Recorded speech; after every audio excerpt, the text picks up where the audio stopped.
Jason, how are you? Good, thank you. Did you see anything different in regards to how the secondary of the Eagles played? It just seemed like there was a lot more room in the second half. Yeah, there were a couple of throws that Lawrence hit in the second half. I'm sure he made some good throws in the fourth quarter. I remember he hit Thomas for 16 yards on 4th and 12. Um, that was a stutter go stop, I believe, was on versus Rodgers. Then he hit Ingram for 24 yards on the stick nod, which was really good anticipation and precise ball placement. You have to remember one thing that over the course of a game, there are going to be plays. And there were hardly any made by Jacksonville offensively in the first half at all. Um, then obviously on that final drive too, before the Dean interception, he hit Trammell for 22 yards. That was cover one, and Trammell just ran a great route and beat Gardner Johnson badly. So that was just a man coverage situation. Gardner Johnson was matched up on Trammell in the inside slot. He was number three to trips, and he just beat him really badly. But there will be plays made. So I don't think they necessarily did anything different. So Micah Parsons coming back this week obviously concerns me with Fred Johnson. I think he kind of leaked a little last game.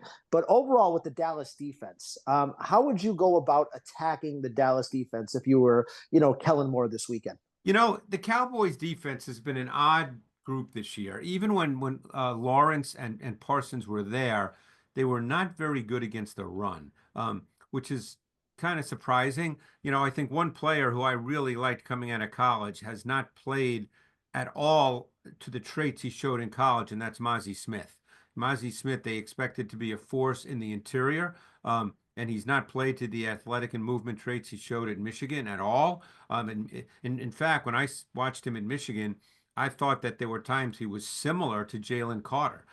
Now, again, I don't get into making lists, as you guys probably know if you follow me, but he had similar traits. He's a great athlete and he's 320 pounds, but he's been a major, major disappointment. Without Lawrence and Parsons, they've not really been able to rush the quarterback.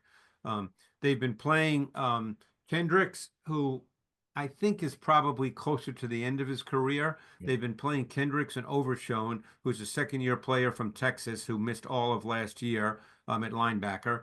And Overshone has a lot of speed, and he's one of those sideline to sideline guys. I don't think their corners are very good. I mean, Bland, who I don't think is very good, by the way. I know he had a lot of interceptions, but I could walk you through the way he plays, but I don't think he's very good. He's a beatable player. So, I think their defense has holes in it.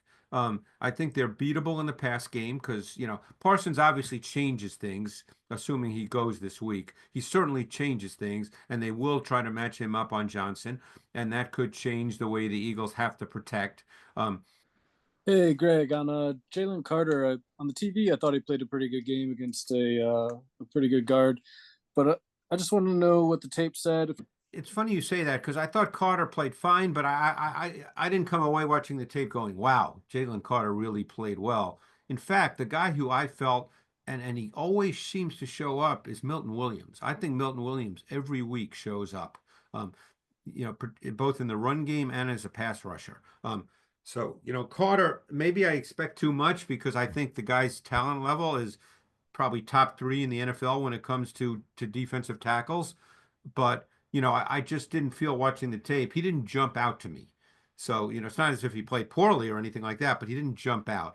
It's been kind of a theme that CJ gets like isolated in those bunch sets in the goal line, and then he's gotten beaten a couple times for touchdowns down in the red zone. Yeah. I kind of wondered if you could talk about what they're doing and then kind of CJ's performance overall this season.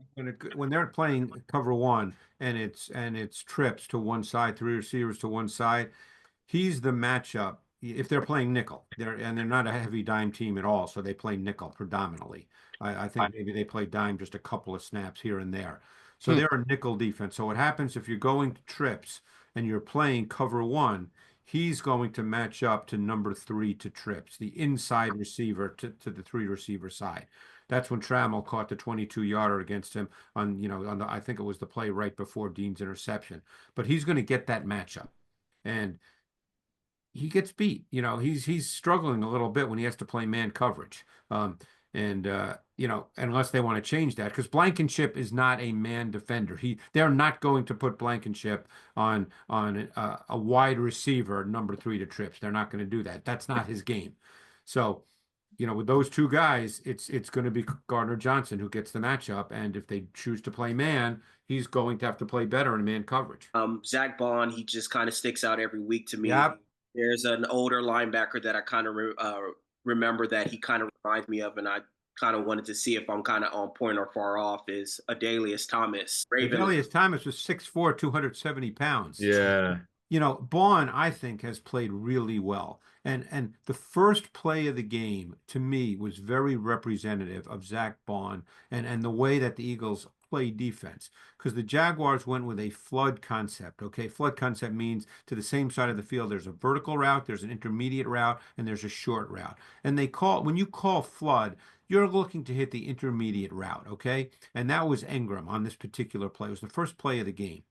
So the corner was Rodgers. He ran with Parker Washington, who was number 1. That's the way it's taught with the Eagles in the Vic Fangio scheme. Even if number 1 has a tight split, the corner always runs vertically with number 1.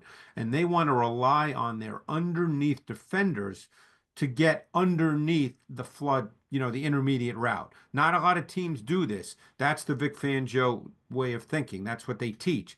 So Baun had to get depth and sink underneath Ingram as his responsibility in the coverage. And I don't know if you guys can remember the play. It was the first play of the game, but he did a great job getting underneath Ingram and knocking the ball away. He played that coverage textbook. You couldn't have played it any better. And I think he's played really, really well all season long. I think he's been almost a dominant type player. How could he just be in free agency like that and be a player? Baun? Baun. Where is it just how he's being deployed? Well, you have to understand. So when he came out of Wisconsin, he was an edge pass rusher, and he was a good one at Wisconsin.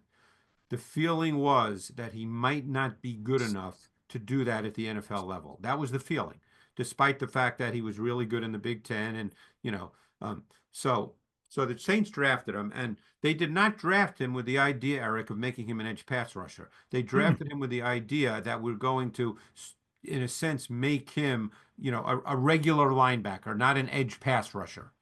So what happened was, because they didn't really have a spot for him to play that position, is he became their Sam linebacker when they played their base defense. But not a lot of teams play base defense that many snaps. So he didn't play that many snaps in New Orleans. And when he did in their base defense, normally he lined up on the ball to the strong side of the formation. So he was covering a tight end most of the time. So he was not being used as a pass rusher. So basically what he did best in college, he did not do in New Orleans. So therefore he became a free agent because he played 8 snaps a game. What do you take from Jalen Herzs' performance on Sunday? Think about the way the Eagles have played over the last number of weeks as they've put together this winning streak. I made this point to Jeff and Adam before we came on, so I'll make it now to you guys. They're playing offense essentially like the Seahawks when they had Russell Wilson and Marshawn Lynch and a really good defense. So what they're doing is Herzs, they're not asking Herzs to drop back a lot. The run game is the foundation. The defense is not as good as the Legion of Boom, but the defense is playing pretty well. So I'll give you an example of what I typed. I said, Herzs will always leave some throws on the field, and I marked down some specific ones. But the flip side is he does not turn the ball over, and his running scrambling dimension is always a big factor. And he can make certain kinds of throws really, really well.